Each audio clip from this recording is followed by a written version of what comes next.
Hello, my name is Luke Jerram and I'm the artist behind this artwork, the Museum of the Moon. It's a 7-metre diameter sculpture of the moon, all created out of high resolution NASA imagery. So 1 centimetre on the surface represents 5 kilometres on the moon's surface. And so this allows you to see every valley, crater and mountain in perfect detail. And of course walk all the way around the moon and see the dark side or the far side of the moon for the first time as well. It comes with a surround sound composition by a composer called Dan Jones, and which contains sort of Apollo moon mission recordings and the sound of moths and whales and a bit of Clair de Lune in there as well. Very beautiful.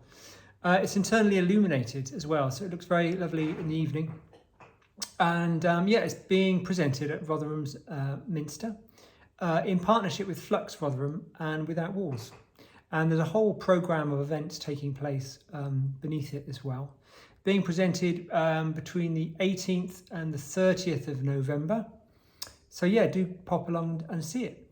The moon's interesting. We've been staring at the moon for something like sort of 200,000 years. So the moon has inspired so much literature and music. It's impacted poetry and culture all around the world, in every single culture.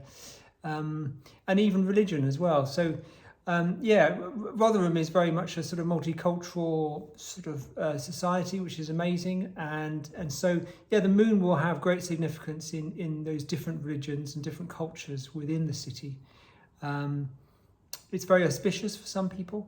Here in the UK, the moon is considered slightly romantic, but then around October, it's kind of spooky.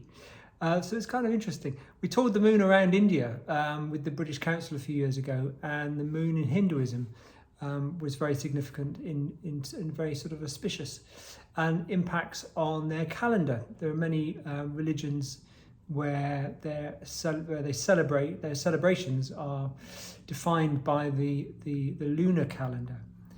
So that's kind of interesting. The last time we presented it in one city, a little girl came up to me and she said, "Will you put the moon back afterwards?"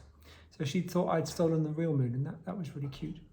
In Arabic cultures, the moon was used for centuries as a way of illuminating the deserts, so people could navigate their way at night from one town or city to another, because obviously it's too hot in the day to travel. So the moon is used as a light form, which is kind of interesting. So I think that's about it for me, but have a great time. Hope it goes really well, and enjoy your close encounter.